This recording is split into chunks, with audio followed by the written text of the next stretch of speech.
Okay, competency 5 is your language use.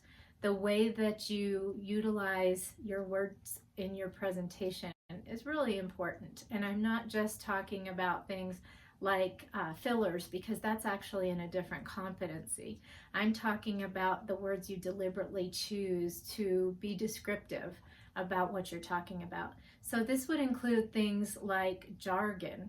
If you're talking, say you're doing a presentation on gaming and you're a game design major and you're using really specific terminology like MMORP, and you're using some acronym that describes an online community of gamers, and you're talking to us as an audience, remember to do your audience analysis and define your jargon and your terminology for us. Assume that we may not know what you're talking about because we're not all game design majors.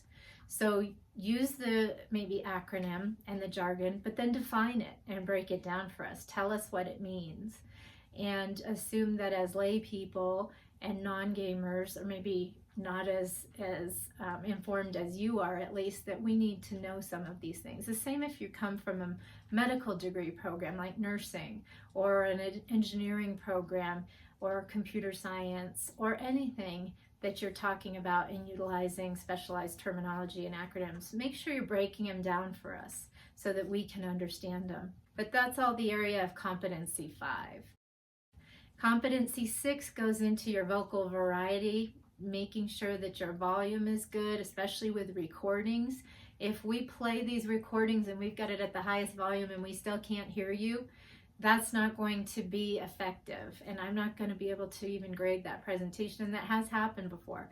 So make sure you're checking your volume, your vocal variety, you're being conversational and extemporaneous, that's what we're going for, that you're using an intensity that is mirroring an interest in your presentation. If you're speaking really monotone, like you really don't care about your topic at all, we're going to have a hard time caring about your topic. So make sure that you are having that conversation with us like you really want us to connect with your message, because you've connected with us and you care about it. And therefore we should as well. And you're going to tell us why we should. So we want to be interested in what you're talking about. Help us do that. And then we will be able to. Project, use paralanguage, which are all the things surrounding the actual words that are about vocalics. Also the note dependence. I talked about this earlier. I don't want to see you reading notes extensively, even if those notes are on a computer screen. I want you being natural and being able to talk to us without that crutch of your notes. 7, competency 7. Grammar, punctuation, and articulation, which this is where fillers come in. That you're able to be clear with us without those fillers is important. So not using ums and ahs, being able to use comfortable pauses without having to fill them with a filler. Not overuse of pauses where you're just silent trying to capture a thought and it goes on and on. But then definitely not overusing ums and ahs. It's natural to have some. It's really difficult to lose all of them, but not that you have them constantly to where they are distracting and deterring from the message and our ability to listen to the message. Another thing is make sure you're checking the pronunciation of words. When we're building credibility in our speech, I can't tell you how many times credibility is lost because of mispronunciation of a word. Sometimes V's are pronounced as W, or W is pronounced as V. And so you're going to want to just double check any foreign names or pronunciation on medical terms, because that is something that you just want to maintain that credibility that you know what you're talking about. Our last competency takes us into the idea of your physical behaviors. And those would be again, the way that you're using your facial expressions to look that you are not in physical pain while you're giving your presentation is an important one. To have that eye contact with the audience through the camera. I know that I've been guilty sometimes of doing introduction speeches and I'm looking completely at the wrong place, on my laptop, and I have to really work on that. So try to engage with the audience through the camera as best you can. Some gesturing doesn't hurt. If you know, I know it's a little bit harder, like I was starting to do some, but it's definitely harder with a video. But I'm going to be looking at that, what I can, of your eye contact and your gestures, which is why you need to be visible in the presentation. I've had some students turn in narrated PowerPoint slides, and I have to say, no, I can't grade a narrated PowerPoint slide where I cannot see you, because I need to see your eye contact with the camera, because the camera is your audience. You are speaking to us through the camera. And then hopefully some gestures and some way that you're engaging us in a physical sense, as if you were giving this presentation to us live. And think about how you might engage us through, if you want to walk when you're doing your presentation, or again, I talked about utilizing objects if you're demonstrating something.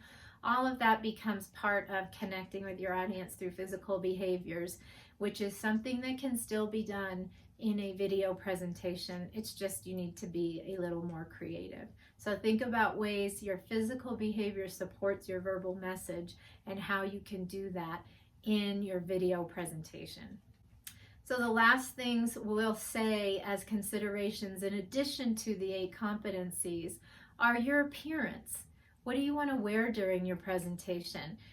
Usually a good rule of thumb is to just be business casual, so that you again can maintain that credibility of giving a professional presentation, which is the criteria of this class for selecting a topic in the first place. But also be comfortable, and sometimes what you wear enhances your message and becomes part of your visual aids. So for instance, if you're doing a presentation on the field of nursing and you want to wear scrubs for your presentation, that would be completely appropriate, because your presentation becomes a part of that, or your appearance and what you're wearing becomes part of your visual aids.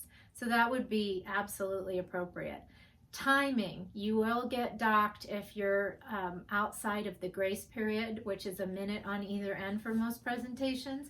So double check the timing, and when you're practicing, time yourself, because you will, just in any professional setting, you have a given period of time to present in. And if you go over and beyond that, you will be taking up usually somebody else's time, because time is a commodity in the business world that is, limited resource.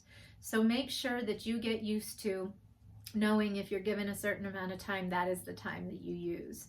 Obviously, I won't be cutting you off because we're not in the classroom, but in the classroom, students actually get a signal that they need to stop.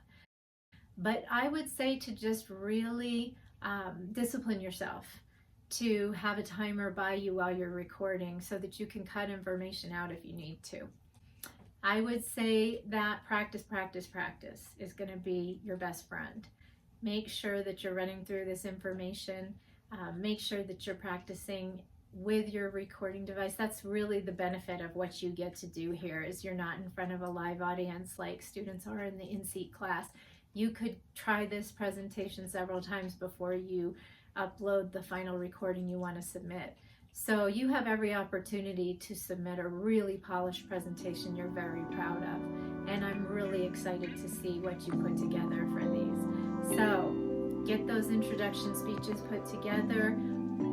Pick what 3 areas you want us to know about you, whether it's chronological, past, present, and future, or 3 hobbies or interests you want us to know, or 3 just interesting facts that we would never know about you and you're going to share with us. Whatever it is, put those together, and I look forward to seeing what you come up with this week. Take care.